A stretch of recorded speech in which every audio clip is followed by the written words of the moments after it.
ओह परमेश्वर के अनमोल लोगों, मैं अभी भी पवित्र आत्मा की उपस्थिति महसूस कर रही हूँ। आप देखिए, हम जीवन में इतने सारे सवालों के साथ चलते हैं। क्यों प्रभु? अभी क्यों? मैं ही क्यों? लेकिन मैं आज रात आपके सामने खड़ी होकर यह बताने के लिए आई हूँ कि एक विश्वासी के जीवन में कुछ भी संयोग से नहीं होता। एक सामर्थी परमेश्वर के हाथों में कोई भी क्षण बर्बाद नहीं होता। हर चीज, मैंने कहा, हर चीज का एक मकसद होता है जब उसे उस व्यक्ति के हाथों में सौंपा जाता है जो कभी असफल नहीं होता। ऐसी चीजें हैं जिन्हें हम स्वर्ग में रहते हुए कभी नहीं समझ पाएंगे, दर्द, देरी, नुकसान। लेकिन मैं आपसे कहती हूँ, हे परमेश्वर के बच्चे, उस पर भरोसा करो। सन्नाटे में उस पर भरोसा करो, इंतजार में उस पर भरोसा करो, तूफान में उस पर भरोसा करो, क्योंकि जब आप उसके हाथ को नहीं देख सकते तब भी आप उसके दिल पर भरोसा कर सकते हैं। आज रात मैं चाहती हूँ कि आप मेरे बोलने की आवाज पर नहीं बल्कि आत्मा की फुसफुसाहट पर करीब से ध्यान दें, क्योंकि वह कह रहा है, शांत हो जाओ और जान लो कि मैं ही परमेश्वर हूँ और मेरे पास हर चीज के लिए एक योजना है, एक मकसद है, एक कारण है। परमेश्वर का समय सबसे अच्छा है। ओह, हम अक्सर परमेश्वर के समय के साथ कितना संघर्ष करते हैं। हम प्रार्थना करते हैं, हम उपवास करते हैं, हम विश्वास करते हैं और फिर भी कुछ भी बदलता हुआ नहीं लगता। स्वर्ग शांत महसूस होता है, दरवाजे बंद रहते हैं और दिल में सवाल आने लगते हैं, क्या परमेश्वर मुझे भूल गया? यह अभी तक क्यों नहीं हुआ? शायद मैंने उसकी इच्छा को खो दिया।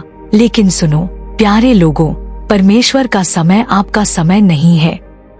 उसके रास्ते ऊंचे हैं, उसके विचार गहरे हैं और उसकी सोच आपकी सोच से परे है।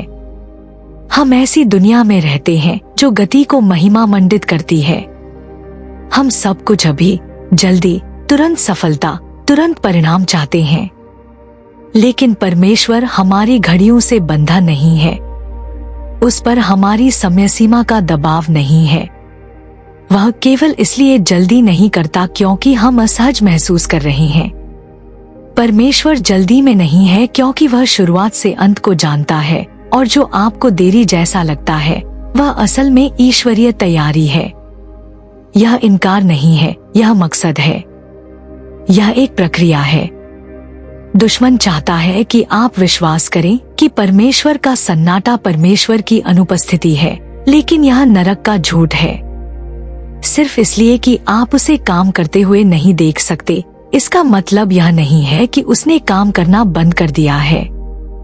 इंतजार में भरोसा करना आराधना का सबसे महान रूप है।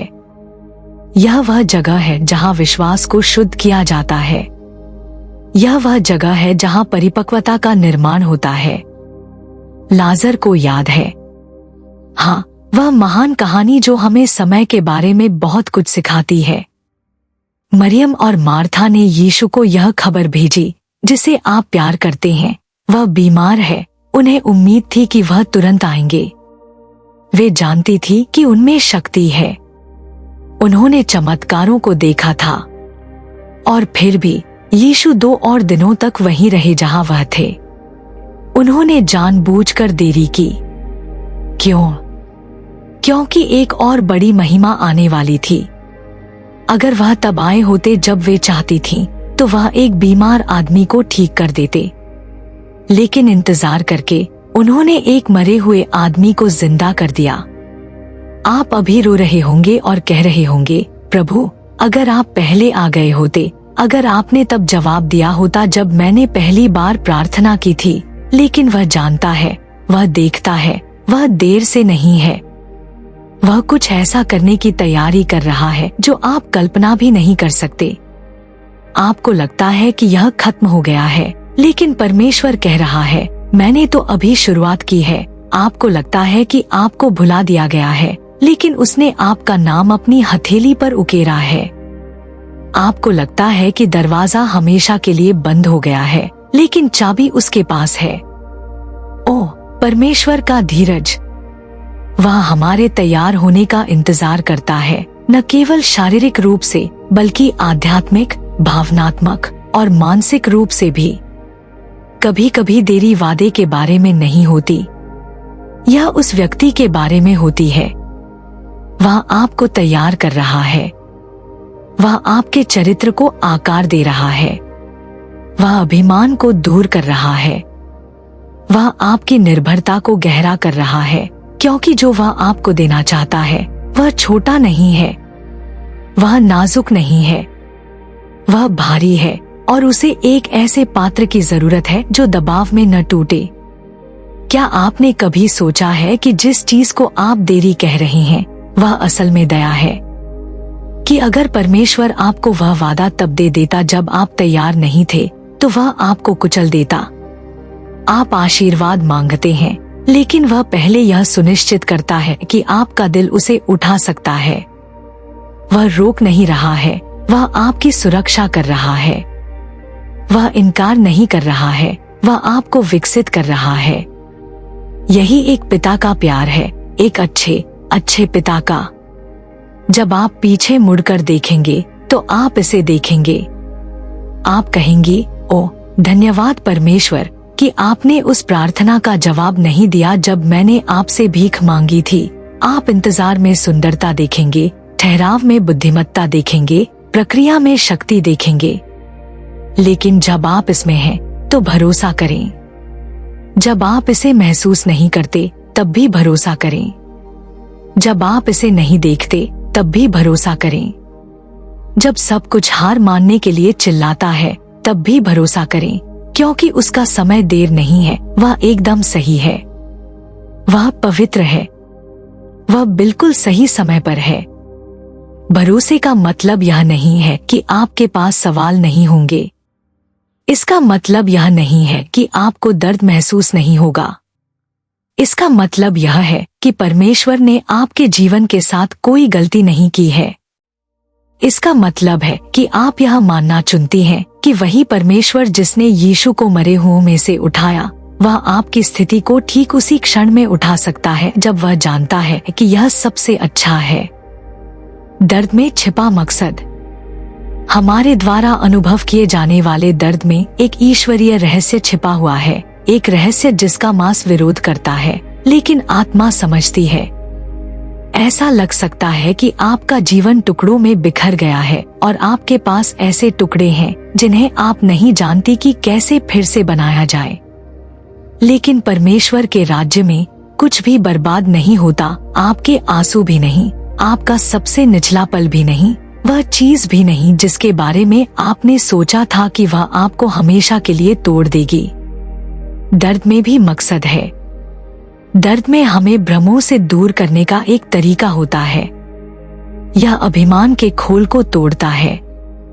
यह उजागर करता है कि हम सच में किस पर विश्वास करते हैं। यह हमें उस चीज का सामना करवाता है जिस पर हमने अपना भरोसा रखा है। आप कभी नहीं जान सकती कि आपके अंदर क्या है जब तक कि दर्द आपके दरवाजे पर दस्तक नहीं देता। इसीलिए परमेश्वर कभी कभी हमें ऐसे मौसमों से चलने की अनुमति देगा जिन्हें हम नहीं समझते, इसलिए नहीं कि वह क्रूर है, बल्कि इसलिए कि वह हमारे अंदर कुछ शाश्वत बना रहा है जिसे आराम कभी पैदा नहीं कर सकता। आप देखिए, आपका मकसद आपके आराम क्षेत्र में नहीं मिलता। यह भट्ठी में मिलता है, यह अकेली जगहों में मिलता है, यह आधी रात में मिलता है जब कोई और आपकी पुकार को नहीं समझता।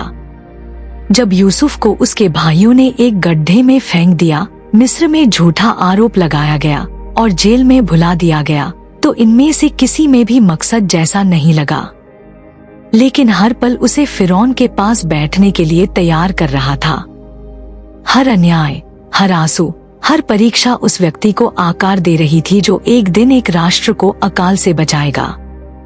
जो दर्द जैसा लग रहा था वह असल में ईश्वरीय स्थिति थी। आप में से कुछ लोग अभी कष्ट से गुजर रहे हैं और आप परमेश्वर से पूछ रहे हैं क्यों।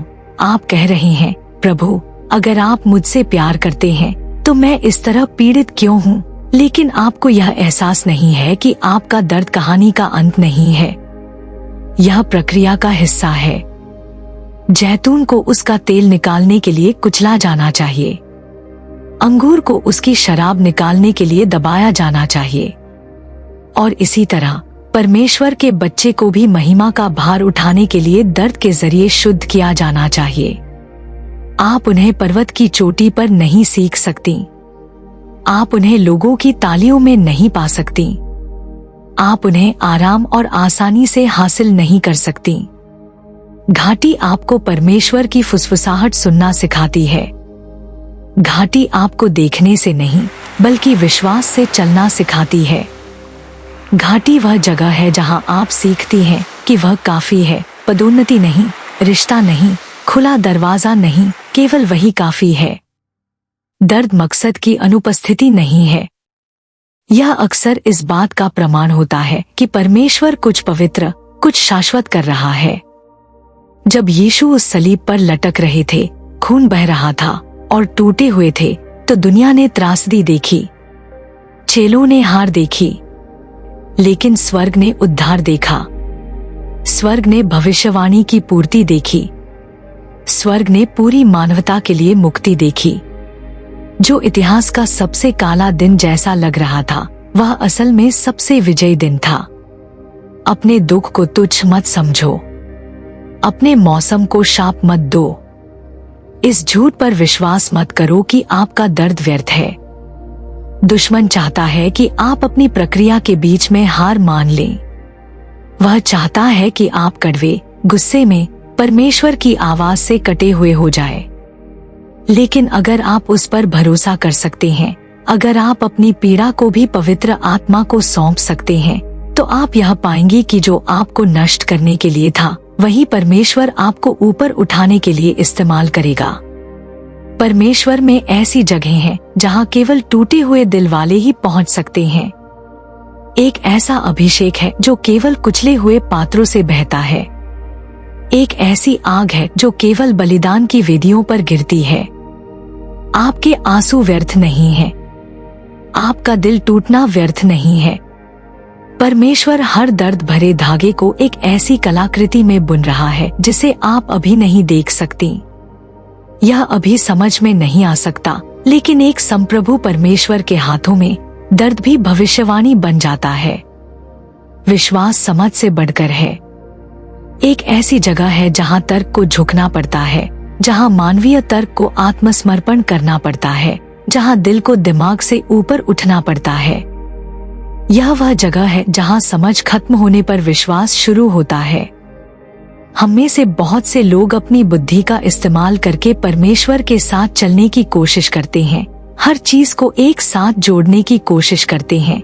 आगे बढ़ने से पहले हर जवाब जानने की जरूरत महसूस करते हैं। लेकिन प्यारे लोगों, विश्वास कभी भी स्पष्टीकरण के माध्यम से काम करने के लिए नहीं था। यह रहस्योद्घाटन के माध्यम से काम करता है। और परमेश्वर को यह साबित करने के लिए हमें एक स्पष्टीकरण देने की जरूरत नहीं है कि वह भरोसेमंद है। वह बस है। समस्या यह है कि हम अक्सर समझ को नियंत्रण के साथ भ्रमित करते हैं। हम सब कुछ समझना चाहते हैं क्योंकि यह हमें सुरक्षित महसूस कराता है। हम चाहते हैं कि परमेश्वर हमें पहला कदम उठाने से पहले पूरी योजना दिखाए। लेकिन यह भरोसा नहीं है। यह आराम है जो विश्वास का रूप धारण कर रहा है। सच्चा भरोसा अनजान में चलना है, इसलिए नहीं कि आप सब कुछ समझती हैं, बल्कि इसलिए कि आप उसे जानती हैं जो सब कुछ जानता है। सच्चा भरोसा कहता है, परमेश्वर, भले ही मुझे नहीं पता कि आप क्या कर रही हैं, फिर भी मैं मानता हूँ कि आप अच्छे हैं। जीवन में ऐसे पल होते हैं जहाँ स्वर्ग से मिले निर्देश समझ में नहीं आते। परमेश्वर आपसे एक नाव बनाने के लिए कहेगा जब आकाश में एक भी बादल न हो। वह आपसे अब्राहम की तरह सब कुछ पीछे छोड़ने के लिए कहेगा, बिना आपको मंजिल दिखाए। वह आपसे उस व्यक्ति को माफ करने के लिए कहेगा जिसने कभी माफी नहीं मांगी। वह उन दरवाजों को बंद होने देगा जिन्हें खोलने के लिए आपने प्रार्थना की थी। और उन पलों में आपका दिमाग संघर्ष करेगा, आपकी भावनाएं चिल्लाएंगी, लेकिन तभी भरोसा आपका सहारा बनता है। परमेश्वर के साथ चलने के लिए आपको रहस्य के साथ सहज होना सीखना चाहिए। हर सवाल का जवाब नहीं दिया जाएगा, हर स्थिति समझ में नहीं आएगी। और अगर आप आज्ञाकारिता से पहले स्पष्टता की मांग करती हैं, तो आप अपनी नियति में देरी करेंगी। परमेश्वर ऐसे लोगों की तलाश नहीं कर रहा है जिन्होंने सब कुछ समझ लिया है। वह ऐसे लोगों की तलाश कर रहा है जो कहेंगे, हाँ प्रभु, यहाँ तक कि अंधेरे में भी। ऐसे लोग जो आत्मा की फुसफुसाहट का पालन करेंगे जब भीड़ कहती है यह समझ में नहीं आता। ऐसे लोग जो आगे बढ़ते रहेंगे भले ही हर प्राकृतिक संकेत पीछे हटने को कहता हो। इस्राएलियों को यह समझने से पहले एक सागर से होकर गुजरना पड़ा कि उनका परमेश्वर कितना शक्तिशाली था। उन्हें पहले चमत्कार नहीं मिला, उन्हें आज्ञा मिली, आगे बढ़ो। जब तक उन्होंने भ्रम में आज्ञा नहीं मानी तब तक पानी 2 भागों में नहीं बनता। आप चाहते हैं कि सागर पहले 2 भागों में बन जाए। आप आज्ञाकारिता से पहले सबूत चाहते हैं, लेकिन भरोसे के लिए एक कदम उठाने की जरूरत होती है जब रास्ता अदृश्य हो। इसके लिए आत्मसमर्पण की जरूरत होती है जब कोई गारंटी न हो।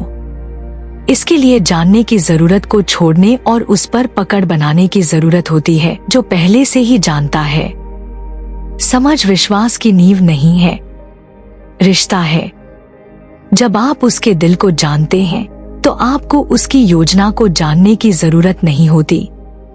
जब आप उसकी भलाई में निहित होती हैं, तो आप तब घबराती नहीं हैं। जब जीवन एक अप्रत्याशित मोड़ लेता है, आप यह पूछना बंद कर देती हैं कि ऐसा क्यों हो रहा है, और यह कहना शुरू कर देती हैं, प्रभु, मैं इस पर आप पर भरोसा करती हूँ।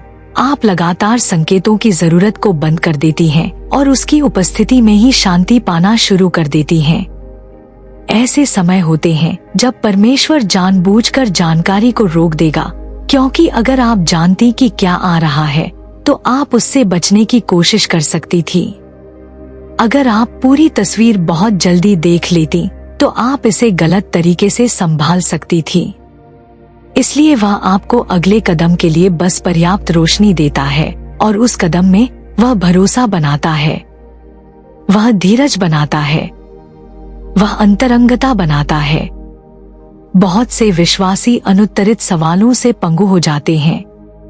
वे फिर से प्रार्थना नहीं करेंगे क्योंकि वे पिछले दिल टूटने को नहीं समझ पाए थे। वे फिर से विश्वास में बाहर कदम नहीं रखेंगे क्योंकि वे नहीं समझ पाए थे कि पिछला दरवाजा क्यों बंद हो गया था। लेकिन अगर आप सब कुछ समझने का इंतजार करती हैं, तो आप वह सब कुछ खो देंगी जो परमेश्वर आप में और आपके माध्यम से करने की कोशिश कर रहा है। भरोसा एक भावना नहीं है, यह एक निर्णय है, एक पवित्र आत्मसमर्पण है। हमेशा यह जानने के अधिकार को त्यागना है कि क्यों। यह कहना है, परमेश्वर, मैं आपके दिल पर भरोसा करती हूँ जब मैं आपके हाथ को नहीं देख सकती। यह मानना है कि उसका सन्नाटा अस्वीकृति नहीं है, बल्कि एक गहरा निमंत्रण है, पास आने का निमंत्रण। इसलिए नहीं कि वह क्या करता है, बल्कि इसलिए कि वह कौन है। विनाश को विजय में बदलना। जीवन में ऐसे पल होते हैं जब आपके चारों ओर सब कुछ बिखरता हुआ लगता है। जिन लोगों पर आपने भरोसा किया वे आपका साथ छोड़ देते हैं। जिस नौकरी पर आप निर्भर थी वह गायब हो जाती है। जिस रिश्ते के लिए आपने प्रार्थना की थी वह सन्नाटे में खत्म हो जाता है। और उस अराजकता के बीच में दुश्मन एक घातक झूठ फुसफुसाता है, यह अंत है।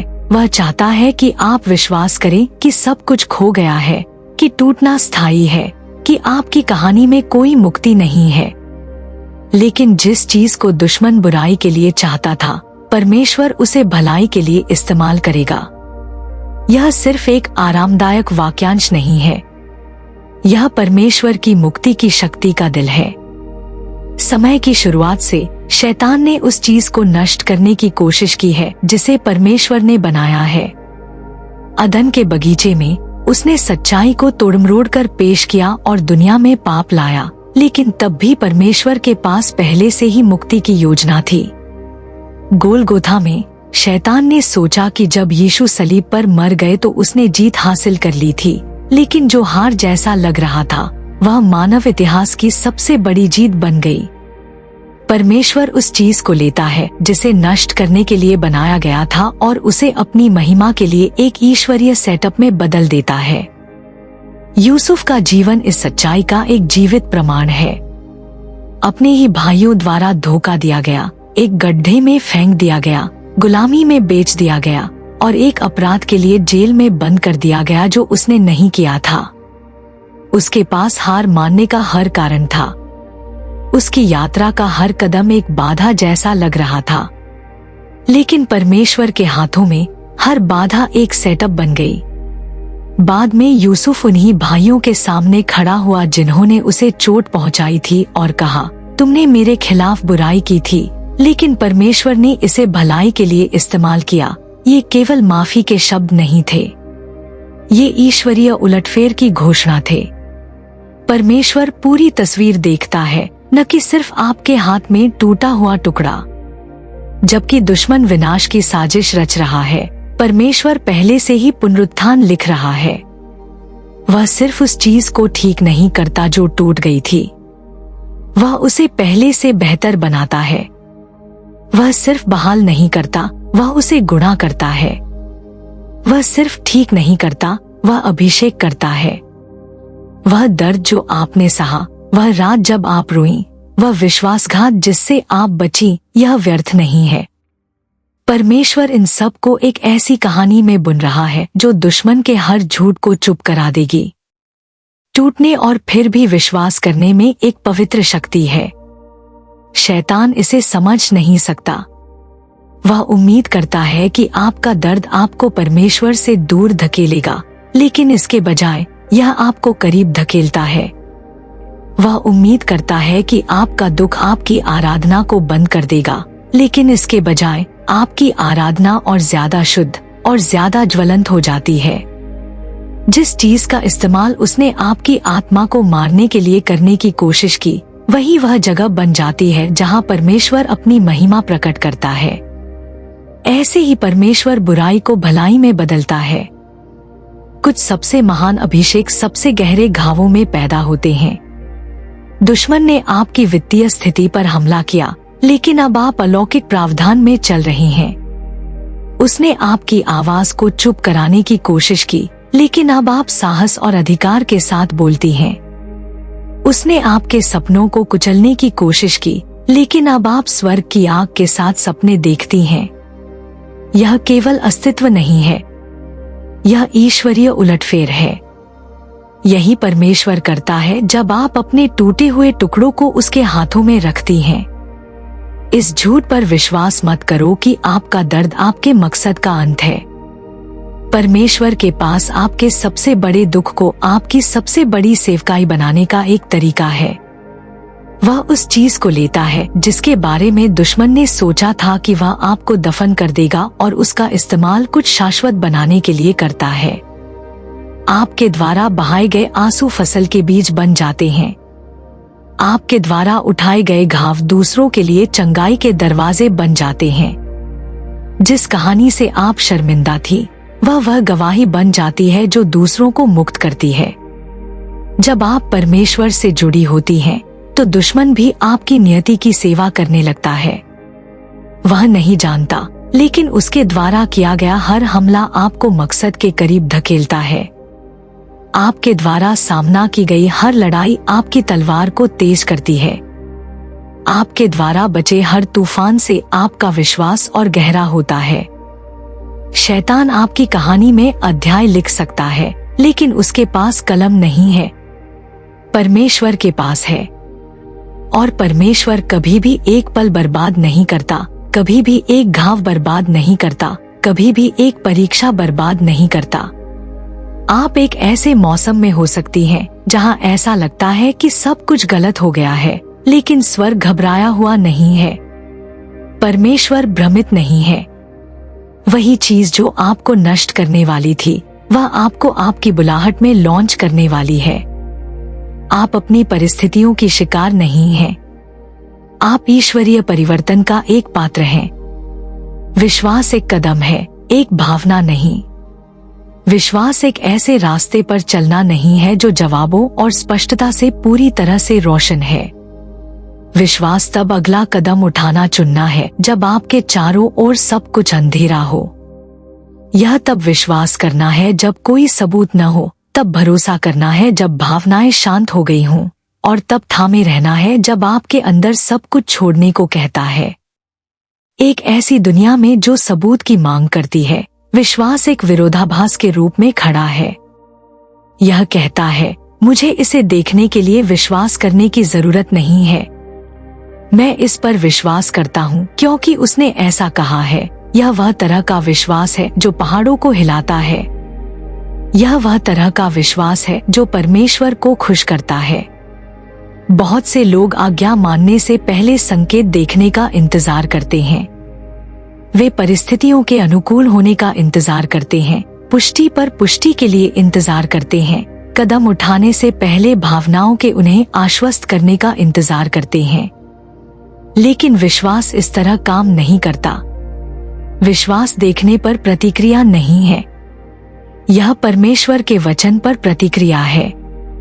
और जब परमेश्वर बोलता है तो वह हमेशा आपको आगे क्या है यह नहीं दिखाता।